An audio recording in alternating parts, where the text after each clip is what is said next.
Hello दोस्तों, मैं Sunil Sutar, junior account assistant Indian railway, आप सभी का अपने यूट्यूब चैनल एसएस क्लासेस पे स्वागत करता हूं। दोस्तों, आज अपने क्या करेंगे, जो आपके एग्जाम है 28 और 29 वाले के लिए, आपके लिए एक सैंपल पेपर लेके आया हूं मैं। तो CBT 1 का एग्जाम है दोस्तों, इसको अपने सोल्व करने की स्पीड आपकी अच्छी होनी चाहिए। पेपर आसान आता है, बस आपको सोल्व करने की स्पीड होनी चाहिए। मोस्टली बच्चों में ये देखा गया कि उनका पेपर पूरा नहीं कर पाए। वो क्यों? क्योंकि उनकी स्पीड नहीं बन पाई, है ना। तो आपको इसीलिए बोला जाता है कि प्रैक्टिस सेट जरूर लगाया करें। कम से कम कोई भी एग्जाम हो उसके 30 से 50 प्रैक्टिस सेट आपके होने चाहिए दोस्तों, ताकि आपकी स्पीड मेंटेन हो जाए। आप जो क्वेश्चन छोड़ने वाला एक बार छोड़ पाओ और जो वापिस उसको देख पाओ, ठीक है ना। कई होते हैं कि 75 क्वेश्चन है तो वहां तक पहुंच ही नहीं पाए, तो इसका मतलब आगे के मान लो आप 65 तक ही पहुंचे। 10 क्वेश्चन ऐसे थे मान लो जिसमें से आपको 8 आते थे, तो आपका तो पेपर खराब हो गया ना सारा का सारा, ठीक है। तो इस प्रकार आपको ये मैं इसके लिए जो एग्जाम के लिए आपको मोस्ट एक्सपेक्टेड क्वेश्चन बनाए हैं, ये आपके लिए मैं इसके अंदर दे रहा हूँ। ओके, चलिए क्लास को स्टार्ट करते हैं और मैं थोड़ा सा स्पीड से सोल्व करता जाऊंगा दोस्तों। ओके, क्योंकि अब आपको चीजें इस प्रकार देखनी है कि पेपर को जल्दी अपने को कैसे सोल्व करना है, ठीक है ना। चलिए क्लास को स्टार्ट करते हैं। चैनल पे नए हो तो चैनल को सब्सक्राइब कर लो, आपको इसी प्रकार की मैथ से संबंधित वीडियो मिलती रहेगी। इस पर काफी अच्छे अच्छे सवाल मैं लाता रहता हूँ। ओके, चलिए फर्स्ट क्वेश्चन पे 7 के प्रथम 20 गुणांकों का एवरेज निकालना है दोस्तों। 7 के प्रथम 20 गुणांकों का एवरेज, पहला गुणांक 7, दूसरा 14, तीसरा 21, इस प्रकार कितने भी हो चाहिए तो 20 का 20वां गुणांक क्या होगा, 20 7 140 होगा। ओके, जब इनके बीच में डिफरेंस सेम चलता रहता है ना, 7 7 7, तो आपका एवरेज निकालने का फॉर्मूला क्या होता है दोस्तों, first plus last divide by 2।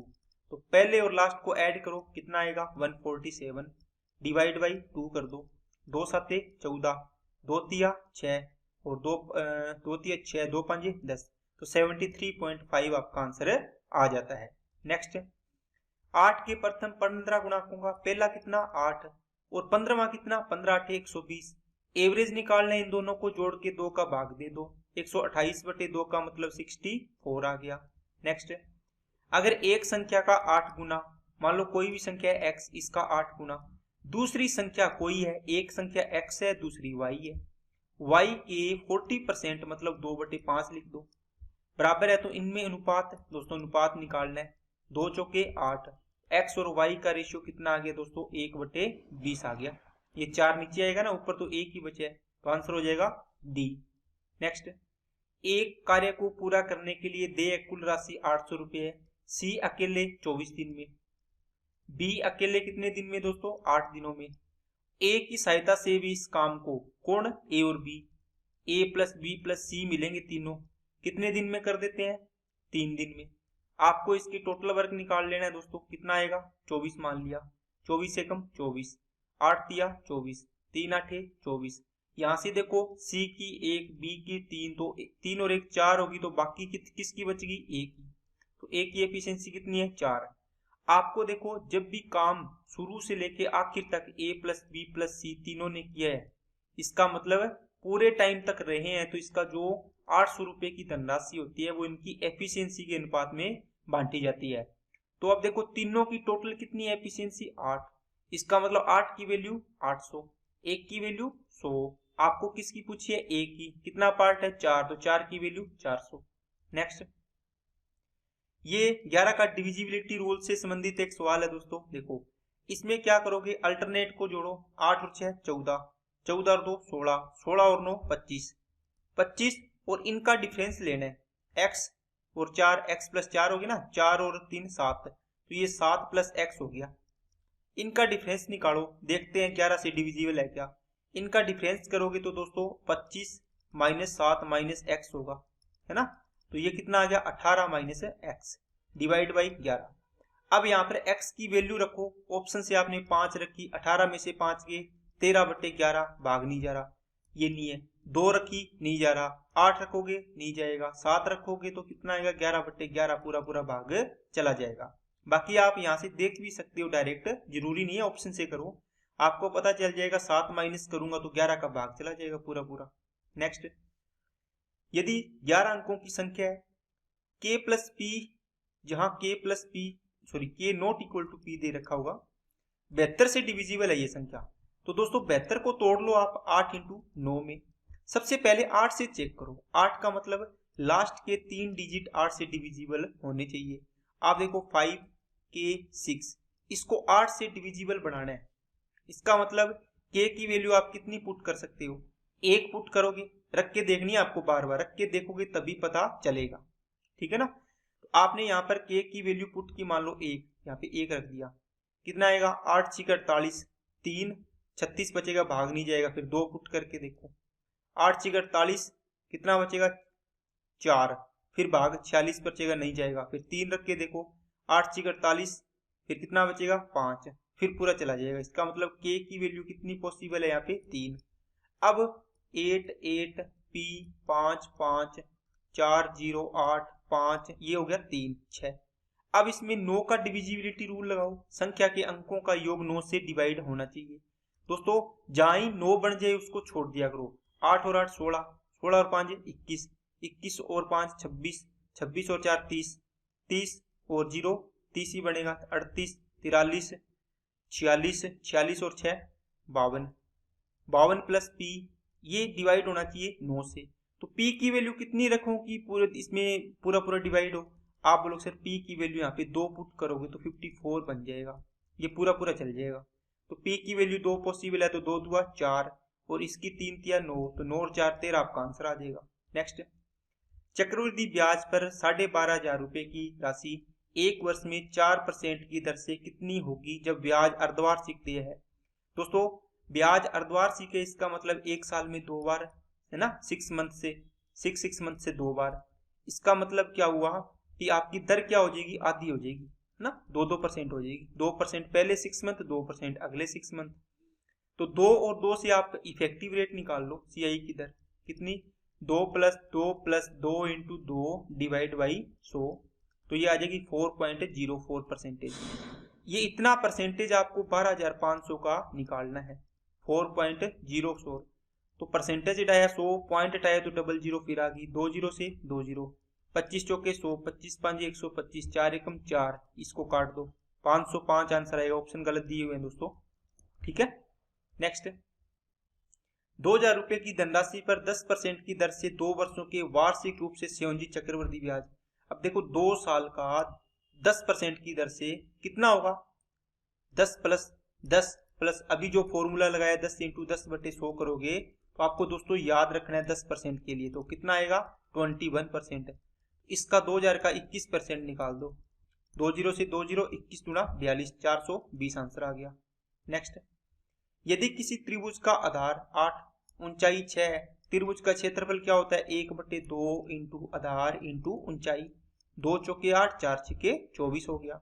Next, दो त्रिभुजों का आधार 4:5 है, आधार का अनुपात दोस्तों कितना है 4:5 है, उनके क्षेत्रफल का अनुपात कितना है 8:15। 8 कितना है दोस्तों, इसके एरिया का रेशियो, ठीक है ना, ये साइड का रेशियो दे रखा है आधार का अनुपात। आपके पास देखो दोस्तों, आपको पूछा है ऊंचाई का अनुपात, 1/2 इंटू आधार A1 इंटू h, ऊंचाई h1 होगी, 1/2 इंटू आधार A2 इंटू h2 हो जाएगी, इसके बराबर ये एरिया A1/A2, ये लगाना है आपको। ये तो कट जाएगा, A1 और A2 का रेशियो दे रखा है 4:5, इसका मतलब 4/5 h1/h2 बराबर 8/15। ये 4 दूनी 8, 5 दिया 15, h1/h2 कितना आ गया 2/3 का मतलब 2:3। नेक्स्ट, तरुण 36 किलोमीटर की दूरी 6 की चाल से, 36 की दूरी 18 की चाल से, तीसरी 36 की दूरी 32 की चाल से पूरी यात्रा में एवरेज। दोस्तों पहले तो 36 प्लस 36 प्लस 36, आपके पास एवरेज स्पीड निकालने का फॉर्मूला क्या होता है दोस्तों, एवरेज स्पीड का टोटल डिस्टेंस अपॉन क्या होता है दोस्तों, टोटल टाइम होता है। ओके, आपने क्या किया, पहली 36 किलोमीटर की दूरी को कितने की स्पीड से, 6 की स्पीड से, यहाँ टाइम कितना लगा 6 आवर। दूसरी 36 की स्पीड है, उसको कितने की दर से, 18 से। यहाँ टाइम कितना लगा, 2 घंटे। तीसरी 36 की दूरी थी, उसको कितने, 12 की, तो यहाँ कितना टाइम लगा, 3 घंटे। 36/12 करोगे 3, 36/18 2, 36/6 6। टोटल टाइम कितना हो गया, 6 और 2 8 और 3 11। ऊपर टोटल डिस्टेंस होगी, देखो 36 36 36 108। ओके, और नीचे कितना आएगा, 5 6 और 2 8, 8 और 3 11। ठीक है ना, तो इसकी एवरेज चाल कितनी आ जाएगी, 108/11 किलोमीटर प्रति घंटा। 11 का काटो इसको, 11 कितने बार जाएगा, 9 बार जाएगा। ठीक है, 11×99 और 9/11 किलोमीटर प्रति घंटा। ठीक है ना, तो ये इसका यहाँ पर आप 9/11 लिख सकते हैं, ये लगभग में दी हुई है, या फिर इसका ये चीजें कट गई होगी। नेक्स्ट, एक बस क्रमशः 20 की स्पीड से, 40 की स्पीड से, 60 की स्पीड से और 120 की स्पीड से चाल से 12 किलोमीटर की 4 क्रमिक दूरी तय करती है। औसत चाल, दोस्तों सेम है सवाल, कर लोगे क्या। ये कहता है प्रत्येक 12 किलोमीटर की दूरी है, तो आप इसको कैसे कर सकते हो, या तो 12 चौके 48 हो जाएगी टोटल दूरी, नीचे टोटल टाइम करोगे, है ना। लेकिन दोस्तों आप देखो, 20 की स्पीड से, 40 की स्पीड से, 60 की स्पीड से, 120 की स्पीड से, टोटल दूरी मान लो आप, ये स्पीड है ना। यहाँ पे टाइम आएगा, स्पीड का रेशो उल्टा करेंगे टाइम आएगा ना। तो इसकी मान ली 20, 120 मान लिया आपने, ये 6 आ गया, ये 3 आ गया, ये कितना आ गया 2, ये आ गया 1। ओके, अब देखो 20 की स्पीड से 6 घंटे लगे, 40 की स्पीड से 3 घंटे लगे, 60 की स्पीड से 2, 120 की स्पीड से 1 घंटा लगा। अब दूरी देखो, 4 क्रमिक दूरी बराबर है, इसका मतलब एक व्यक्ति 120 चल रहा है, तो 4 व्यक्ति कितने चलेंगे, 120 × 4 दूरी। टोटल टाइम कितना लग रहा है इनको, 6 और 3 9 11 और 1 12, ये 12 आ गया। 12 से इसको काटा 10 बार, 10 चौके 40, तो आपकी एवरेज स्पीड कितनी आ गई, 40। इसका कोई यूज नहीं, अगर इसको यूज करोगे तो थोड़ी कैलकुलेशन बढ़ जाएगी, क्योंकि आपको इक्वल डिस्टेंस है, तो आपने इक्वल डिस्टेंस मान ली इसकी। नेक्स्ट, 20% और 16% की 2 क्रमिक छूट दी जाती है। कुल छूट दोस्तों 20 + 16 - 20 × 16 / 100। आप अपने छूट का फॉर्मूला लगाते होंगे आप इस प्रकार, 36 हो गया क्या, -16 दूना 32, तो 3.2 माइनस कर दो। 36 में से 4 गया, कितना आ गया, 32.8, तो 32.8 आंसर हो जाएगा। नेक्स्ट, 10 30 और 20 की छूट एकल परसेंटेज बतानी है दोस्तों। तो 10 की छूट दोगे तो 1/10, मतलब 10 पर 1 की छूट, 10 की चीज को 9 में बेचोगे। 30% की मतलब 3/10, 10 की चीज को कितने में बेचोगे, 7 में। 20% का मतलब 1/5, तो 5 को 4 में। ये इनका रेशियो आया। अब क्रॉस करके कट रहा है, काट दो, ये 5 हो गया, तो ये कितना हो गया, 2। फिर 2 एकम 2, 2 से इसको काट दो 5, 5 5 25, 25 5 125, और ये कितना हो गया, 9 7 63। कितनी छूट होगी, 37 और 25 कितना हो गया, 42 52 62 छूट होगी 125 पर। 100 में से कितनी होगी, 25 5 25 4 8 8 4 6 24 बटे कितना आ गया, 5। 2 का गुणा कर दो ऊपर नीचे, 2 8 16, 2 चौके 8 और 1 9 और 2 2 4, 49.6% आपका आंसर आ जाएगा। ये रहा, ओ सॉरी 49 दोनों सेम है क्या, अच्छा ये आना, ये तो 46 है ना, ठीक है। ओके, नेक्स्ट, एक समिति में 8 व्यक्तियों की औसत आयु में 2 वर्ष की वृद्धि होती है जब 35 और 45 वर्ष की आयु वाले 2 पुरुषों को 2 महिलाओं द्वारा प्रतिस्थापित किया जाता है। 2 महिलाओं की एवरेज आयु ज्ञात कीजिए। ठीक है, इसमें पूछा है कि महिलाओं द्वारा प्रतिस्थापित किया है, इसका मतलब हुआ दोस्तों कि इसमें 2 पुरुष गए हैं और 2 महिलाएं एंट्री दी है इसको। पुरुषों की जगह पुरुष कौन से गए हैं, 35 साल का गया है, तो एक गया है 45 साल का। टोटल कितने साल के गए हैं, 10 80 साल गए हैं। इनके जाने से और महिलाओं के आने से क्या हो गया, 2 साल की एवरेज में वृद्धि हो गई। इसका मतलब कितना, 8 दूनी 16, प्रत्येक की आयु में 2 2 साल की वृद्धि हुई, तो 16 साल की वृद्धि हुई है। तो 80 साल के तो ये गए, इसके बराबर तो होगी इन दोनों की। 16 साल और बढ़िया, मतलब ये 16 साल और लेके आई है, तो कितनी हो जाएगी, 96। एवरेज निकालना है दोनों का, तो एवरेज कर दो, कितना आ जाएगा, 48 आंसर आ जाएगा। Next, x + 1/x = 8, x² + 1/x² पूछा है दोस्तों, 8 का स्क्वायर -2 करो, कितना आ जाएगा, 64 में से 2 गया 62 आंसर। नेक्स्ट, क्यूब पूछे तो a की क्यूब माइनस 3a होता है, x प्लस 1/x होता है, इसकी क्यूब करेंगे अपने तो a क्यूब माइनस 3a होता है। a कितने 12, 12 की क्यूब 17 28 और 12 तिया 36, 8 में से 6 गया 2 इकाई अंक आएगा, यहाँ भी है यहाँ भी है, ये दोनों नहीं है। और 12 में से 3 गया 9 आएगा, यहाँ 4 आ गया तो ये आंसर हो जाएगा। ठीक है। Next, a minus b 5, a cube minus b cube संभावित मान। दोस्तों ये एक आपको अपनी कॉमन सेंस से सवाल करने वाला है। कैसे, a माइनस बी की वैल्यू 5 है, आपको a cube minus b cube पूछा है। अब बताओ a cube minus b cube का फॉर्मूला नहीं पता क्या आपको, a square plus a b plus का बी स्क्वायर हो गया। ओके, a माइनस बी की वैल्यू पता है कितनी 5, इनटू में कुछ भी आए चाहिए।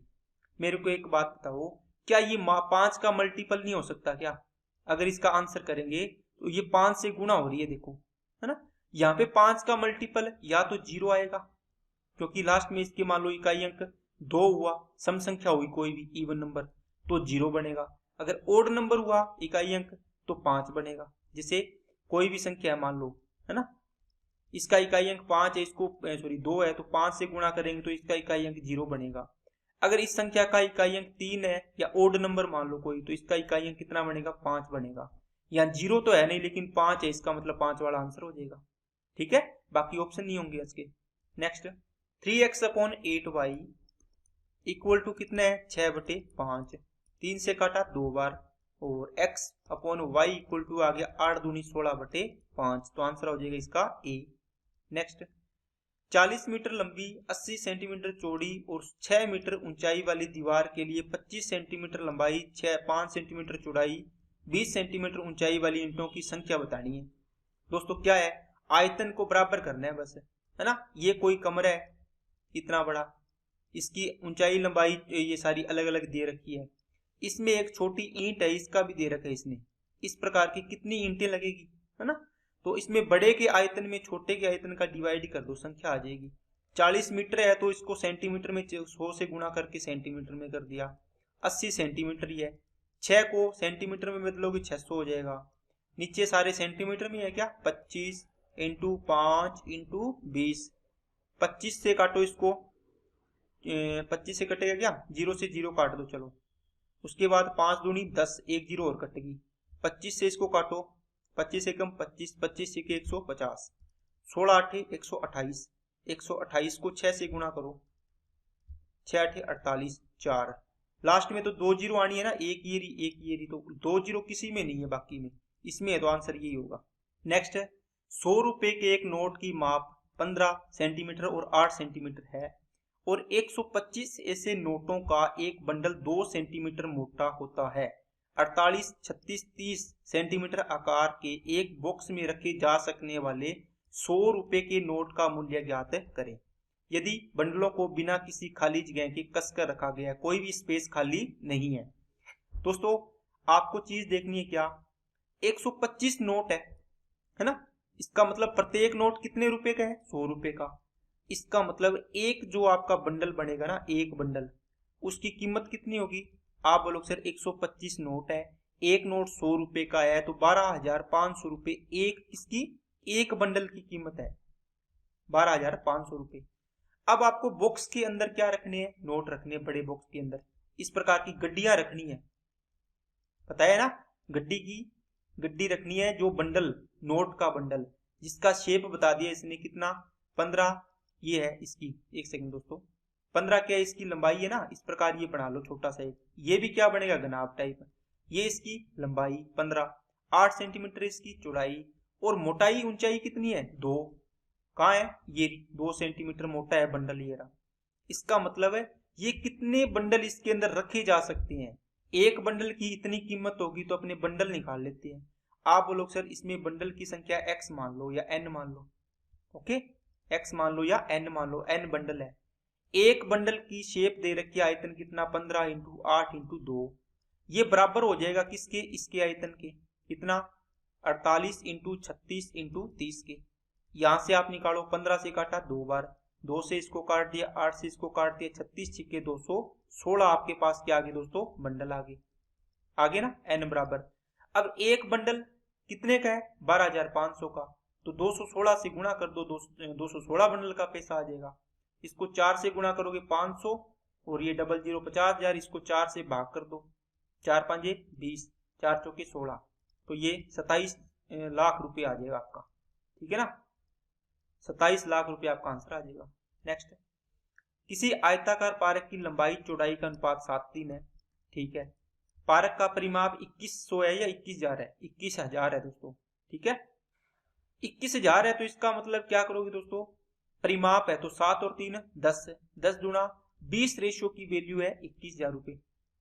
एक रेशियो की वैल्यू कितनी आएगी, 0 से 0, ये आ जाएगी दोस्तों आपकी 1050 मीटर आ गई। मीटर है क्या, मीटर है। आपको पूछा लंबाई चौड़ाई का अंतर, कितना अंतर है इसमें, 4 पार्ट है, तो 4 की वैल्यू निकालो, कितना आएगा, 4 0 0, 4 5 20, 4 एकम 4, तो 4200, तो आंसर आ जाएगा इसका ए। नेक्स्ट, 5 क्रमागत सम संख्याओं का एवरेज 40। इन संख्याओं में से सबसे छोटी संख्या का मान दोस्तों, देखो 5 संख्याएं दी है ना, इसका मतलब दोस्तों आपको ये कॉन्सेप्ट आना चाहिए एवरेज का। एवरेज का मतलब हुआ बीच की संख्या दे रखी है, 5 है तो विषम है तो 2 इधर छोड़ दो, 2 इधर छोड़ दो, है ना। 5 संख्याएं दी है, इसका मतलब 5 + 1/2 कितना आ जाएगा, थर्ड, मतलब तीसरे स्थान पर ये क्या आएगी, 1 2, तीसरे स्थान पर 40 आएगा। सम संख्याएं है तो 2 2 का गैप है, तो सबसे क्या निकालनी है, छोटी, तो इधर वाली संख्या निकालो, 38 होगी इससे छोटी संख्या, इससे छोटी कितनी होगी, 36 होगी, तो आंसर आ जाएगा आपका 36। अगर सबसे बड़ी पूछी होती तो 42 और ये 44, तो सबसे 44 हो जाती सबसे बड़ी। अगर आपको 7 संख्याओं, 7 क्रमागत ऐसे लिख देगा, यहाँ पे लिखा होगा मान लो 9 क्रमागत सम संख्याओं का एवरेज लिख दिया दोस्तों 50, तो सबसे बड़ी संख्या बताओ, तो सबसे एवरेज है ये बीच में आएगा। 9 संख्याओं में से एक संख्या आपने लिख दी, कितनी बच गई, 8, है ना। ये 9 संख्याओं में से एक संख्या बीच में आएगी, है ना, बाकी कितनी बच गई, 8। 8 में से 4 एक साइड, 4 दूसरी साइड, तो इस साइड भी 4 आएगी, इस साइड भी 4 आनी है। तो आपको बड़ी पूछिए तो आप बड़ी वाली साइड जाओ, कितना, चौथी संख्या पूछिए, 1 2 3 4, तो 4 सम संख्याओं में 2 का गैप होता है, 4 दूनी 8 ऐड कर दो, इसमें कितना आ जाएगा, 58, तो सबसे बड़ी संख्या कितनी, 58। अगर सबसे छोटी पूछी होती तो 4 से 2 से गुणा करके देखो, 4 संख्याएं है ना, चौथी सबसे छोटी है, 4 दूनी 8 घटा दो इसमें से, तो 42 आ जाएगी। बात समझ आ गई क्या सभी को, इस प्रकार निकालना होता है। तो ये दोस्तों आपके सवाल थे, लगभग 20 ही क्वेश्चन थे, लेकिन कई क्वेश्चन को अपने ने 2 बार लिखा है, 2 तरीके से, 2 आपकी प्रैक्टिस के लिए, इसलिए 22-23 क्वेश्चन हो गए हैं। तो आप इस प्रकार के क्वेश्चनों को प्रैक्टिस करो और इनको इस प्रकार ही सोल्व करने की कोशिश करो। जो क्वेश्चन थोड़ा सा आपको टफ लगे कि हाँ इसमें टाइम लग सकता है, जैसे मान लो ये क्वेश्चन था, ये बड़ा, है ना, थोड़ा सा बड़ा क्वेश्चन है, इसको एक बार स्किप कर दो, ठीक है, स्किप करके इसको दोबारा जब आप एक बार पेपर कंप्लीट कर लो, उसके बाद इसको वापस देखो, फिर इसको करने की कोशिश करो, तो इसमें जितना टाइम आपका पहले लगना था उससे भी आधा टाइम लगेगा, क्योंकि आपको कॉन्फिडेंस होगा कि पीछे मैंने बाकी पेपर कर रखा है। ओके दोस्तों, तो आज के लिए इतना ही रखते हैं। वीडियो अच्छी लगे तो लाइक करना, चैनल को सब्सक्राइब नहीं किया तो चैनल को सब्सक्राइब करें और बेल आइकन पे क्लिक कर लें और अपने दोस्तों के पास इसको ज्यादा से ज्यादा शेयर करें। आज के लिए इतना ही। Okay, thank you.